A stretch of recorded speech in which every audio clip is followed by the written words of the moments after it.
Ya, kita berjumpa lagi jemaat yang dikasihi Tuhan. Hari-hari ini begitu banyak orang mengalami yang disebut dengan kekhawatiran.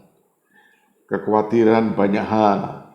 Kekhawatiran tentang ekonomi, kekhawatiran tentang masa depan, kekhawatiran tentang kesehatan, kekhawatiran tentang pekerjaan, kekhawatiran tentang banyak kekhawatiran.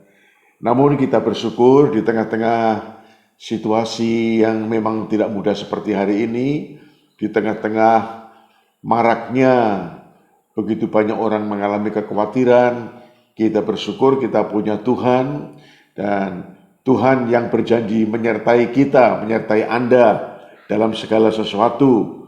Ya, dan Tuhan juga mendengar, menjawab doa dan pergumulan kita masing-masing. Ya, yakinlah itu, dan saya berharap Anda di rumah semangat untuk berdoa, semangat untuk membaca Alkitab, ya, semangat untuk menyembah Tuhan. Jangan pernah kendur, tapi justru makin menyala-nyala, ya, makin rajin, makin setia, dan makin lebih baik dibanding sebelum pandemi ini terjadi. Ya. Hari ini saya akan berbicara mengenai jangan hendaknya kamu khawatir, ya, atau bagaimana mengatasi kekhawatiran, ya, bagaimana saya dan Anda orang-orang percaya ini mengatasi kekhawatiran.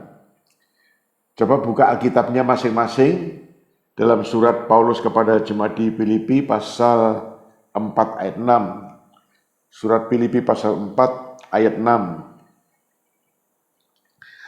Janganlah hendaknya kamu khawatir tentang apapun juga, tetapi nyatakanlah dalam segala hal keinginanmu kepada Allah dalam doa dan permohonan dengan ucapan syukur. Saya ulang sekali lagi, janganlah hendaknya kamu khawatir tentang apapun juga, tetapi nyatakanlah dalam segala hal keinginanmu kepada Allah dalam doa dan permohonan dengan ucapan syukur. Sekali lagi kita bersyukur karena Tuhan kita melalui firman-Nya bukan hanya menjamin dan berfirman kepada kita, jangan hendaknya kamu khawatir tentang apapun, namun Dia juga memberikan bagaimana jalan keluar menghadapi kekhawatiran ini. Ya, yang pertama sekali lagi adalah janganlah hendaknya kamu khawatir tentang apapun juga. Jangan hendaknya kamu khawatir tentang apapun juga. Nah, kata apapun ini ya apapun, ya, ekonomi, keuangan, pendidikan, kalau anak-anak, masa depan, pekerjaan, kesehatan, tentang apapun. Kita bersyukur untuk itu. Dan saya rasa kita sebagai manusia, kita akrab dengan kekhawatiran, ya. Anda akrab dengan kekhawatiran, saya juga akrab dengan kekhawatiran. Namun sekali lagi kita bersyukur kepada Tuhan, maka ada jaminan yang Tuhan berikan pada kita menghadapi apapun dalam situasi kita pada hari-hari ini. Ya. Bagian lain, Alkitab menuliskan, serahkanlah segala kekhawatiranmu kepada Tuhan. Serahkanlah segala kekhawatiranmu kepadanya. Segala, ya, apa? Segala ini apa yang menjadi kekhawatiran Anda? Ya, tanpa limit. Segala kekhawatiranmu kepada Dia, dan Ia memperdulikan kita. Kita bersyukur untuk itu.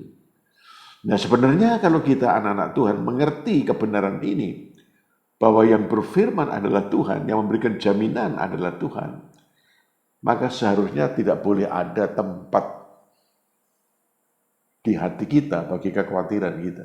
Ya kan? Kenapa? Karena solusinya sudah ada, dan kita tahu siapa yang menjamin itu.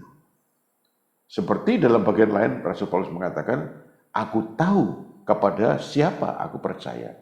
Jadi, kalau ada anak-anak Tuhan tahu kepada siapa kita percaya. Kepada Tuhan Yesus, pencipta alam semesta, yang telah menjadikan semua yang tidak ada menjadi ada oleh firman-Nya, maka sebetulnya tidak perlu ada rasa khawatir dalam hidup kita. Bersyukur, mudah-mudahan ini akan memberi kekuatan dan menolong kita dalam situasi yang paling kritis sekalipun. Nah, lalu apa yang menjadi jaminan? Nah, Tuhan memberikan pada kita jaminan, ya. Tetapi nyatakanlah dalam segala hal keinginanmu. Ya, nyatakanlah dalam segala hal keinginanmu. Tentu keinginan ini harus dikontrol. Bukan keinginan yang di luar kehendak Tuhan. Bukan keinginan yang menjurus pada dosa. Ya. Tapi selama keinginan itu sesuai dengan kehendak Tuhan, selama keinginan-keinginan kita, apapun keinginan kita, itu sinkron, ya, sesuai dengan kehendaknya, sesuai dengan rencananya, yakinlah Tuhan mendengar dan menjawab. Nah, sebab itu, apa yang menjadi kekhawatiran Bapak Ibu, anak-anak di rumah, yuk kita belajar menyatakannya kepada Tuhan. Ya, apapun yang menjadi kekhawatiran kita. Melalui ada 3 hal. Doa, permohonan, dan ucapan syukur. Nah, melalui doa, permohonan, dan ucapan syukur. Nah, doa itu bicara juga penyembahan kita. Jadi kalau kita datang kepada Tuhan, dengan doa-doa kita tiap hari, tentu ada prolognya. Kita tidak serta-merta menyodorkan daftar-daftar yang kita minta kepada Tuhan. Tentu tidak, kan ya? Kita memuji Tuhan, kita menyembah Tuhan, ya. Belajarlah, jangan langsung menyodorkan daftar panjang permintaan kebutuhan kita, ya. Mulai menyembah, mulai memuji Tuhan. Anda yang ada alat musik di rumah bisa memainkan musik Anda, ya, alat musik Anda. Yang tidak juga tanpa alat musik pun nggak apa-apa. Yang penting ketika Anda memuji Tuhan, kita berangkat dari hati yang menyembah dan mengasihi Tuhan. Begitu banyak puji-pujian, ya, Anda bisa memuji, Anda bisa menyembah Tuhan. Tuhan besar, Tuhan Engkau ajaib, Tuhan hebat, ya. Nah, itu penyembahan begitu. Ya, diawali dengan penyembahan, diawali dengan pujian. Nah, itu. Lalu kemudian yang kedua, dan permohonan. Nah, baru kita menyampaikan daftar kita. Ya, tergantung apa saja menjadi permohonan Anda. Ya. Anak-anak akan menghadapi ujian di sekolah, sekolah online. Ya, sekarang kan serba online segala sesuatu.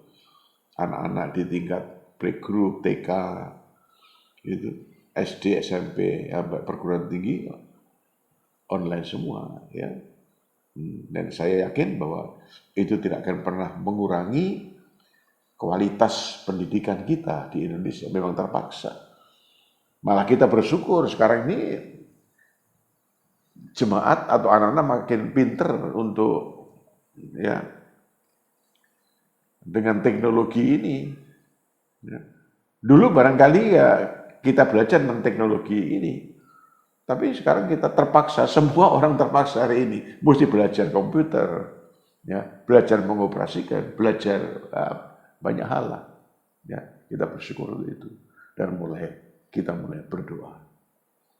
Ya, mengajukan permohonan. Nah, terserah Anda punya permohonan apa. Tapi tentu seperti yang saya katakan tadi, permohonan itu harus sesuai dengan kehendak Tuhan. Bukan meminta sesuatu untuk menghabiskan, menuruti keinginan hawa nafsu daging kita, bukan. Ya, tapi mintalah sesuatu yang sesuai dengan kehendak Tuhan.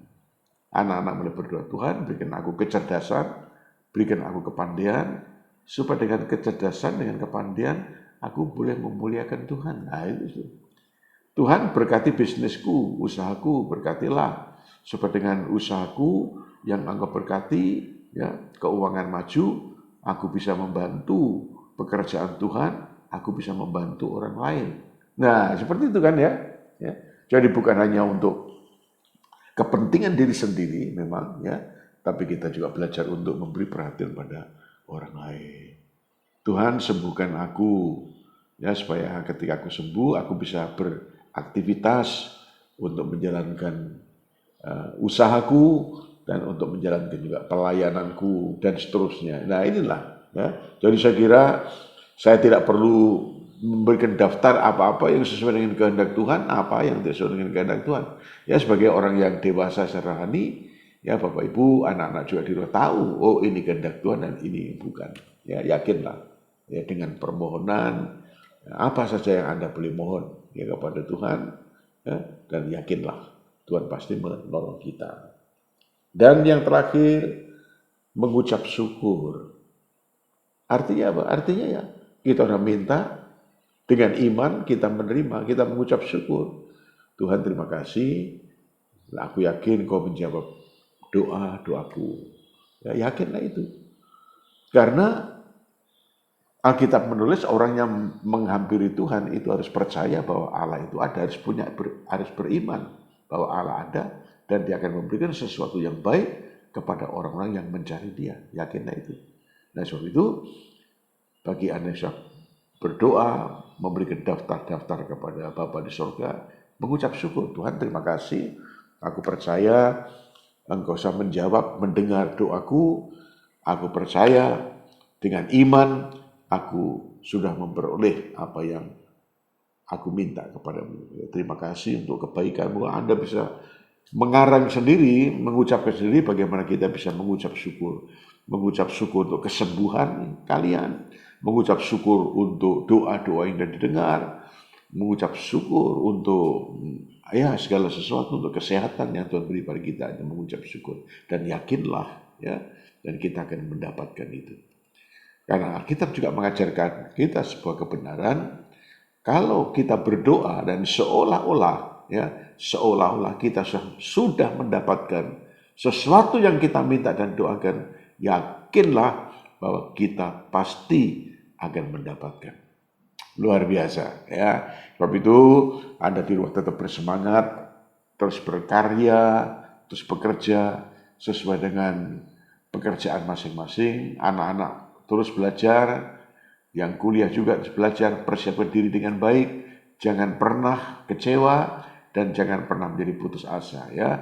Jadi anak-anak kita masih bisa belajar dari rumah, Bapak Ibu masih bisa bekerja di rumah atau dari rumah, dan apa sajalah yang Tuhan beri pada Anda, kerjakan dengan segenap hati.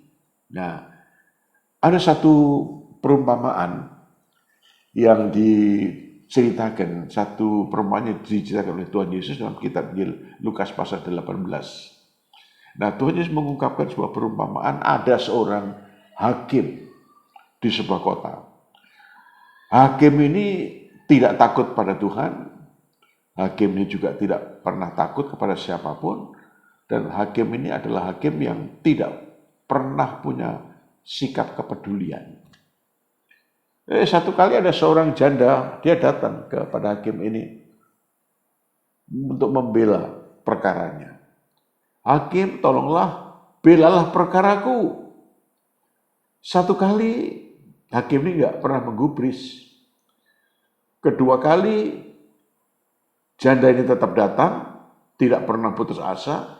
Hakim ini juga tidak pernah menghiraukan, entah berapa kali Alkitab menuliskan, dan setiap kali dia berkali-kali, berkali-kali datang kepada hakim yang lalim ini. Hakim yang tidak mau peduli dengan urusan orang ini, urusan manusia ini. Apalagi orang yang nggak punya duit. Ya. Karena dia berkali-kali datang, maka akhirnya Tuhan dalam cerita itu mengatakan, ya akhirnya hakim itu terpaksa menolong. Dia berpikir dalam hati, daripada si janda ini terus-menerus mengganggu aku, ya lebih aku tolong. Nah, dia menolong. Alasannya karena supaya tidak terganggu. Nah, lalu di situ Tuhan Yesus berfirman, menyampaikan pesannya, bukankah Allah akan segera membenarkan orang-orang pilihannya, menjawab, mendengar, memperdulikan orang-orang pilihannya yang siang malam berseru kepada dia. Nah, jadi Tuhan Yesus dalam Injil Lukas pasal 19, dia mengangkat sebuah pengandian atau perumpamaan ini untuk menjelaskan tentang betapa kita harus setia, ya, harus secara teratur, terus menerus berdoa dan tidak pernah jemu-jemu meminta, dan yakin bahwa Tuhan pasti menolong dan mendengar doa kita sesuai dengan janjinya. Ketuklah pintu dibuka, cari mendapat, kan? Lalu kemudian ya, ketuk pintu dibuka, cari kamu akan mendapat, minta dan kamu akan memperolehnya. Ya, sebab itu jemaat yang dikasihi Tuhan, biarlah pandemi ini tidak harus menghancurkan masa depan kita, tapi justru pandemi COVID-19 ini akan semakin memacu kita, ya, memberikan semangat kepada kita bekerja lebih baik, studi lebih juga dengan serius, dengan sungguh-sungguh, dan yakinlah apapun yang menjadi kekhawatiran kita dan kita serahkan kepada Tuhan, Tuhan memperdulikan kita. Ya, sukses, Tuhan memberkati, dan jangan lupa doakan juga bagi pekerjaan Tuhan, ya, doakan juga bagi yang lain. Bapa di sorga, terima kasih Tuhan, dalam situasi pandemi yang masih terus belum selesai hari ini, Tuhan memperdengarkan firman-Mu yang memberikan kekuatan dan harapan kepada kami anak-anak-Mu, agar kami tidak pernah berputus asa menghadapi semua. Kami bersyukur karena Tuhan memberikan pada kami sebuah jaminan agar kami anak-anak-Mu tidak perlu khawatir tentang apapun juga.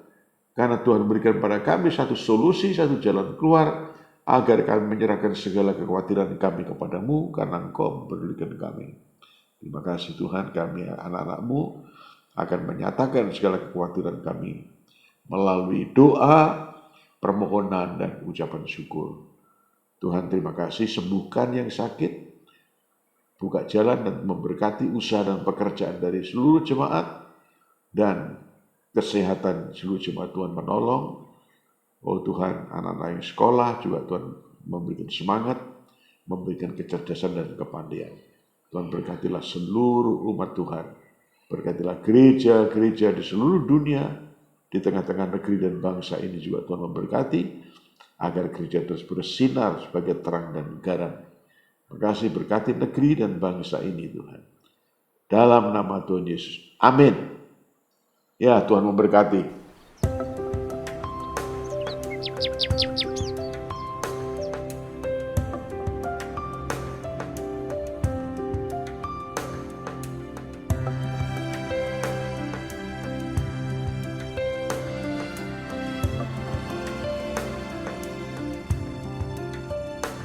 Jangan khawatir akan hidupmu,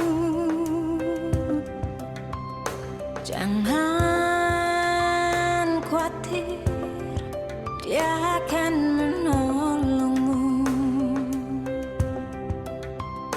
Jangan khawatir akan hidupmu, jangan khawatir, Dia akan peliharamu. Dialah Tuhan, Dialah Roh Kudus, Dialah Bapa yang berkuasa, Dia yang sanggup pulihkan hidupmu, Dia juga sanggup sembuhkan sakit.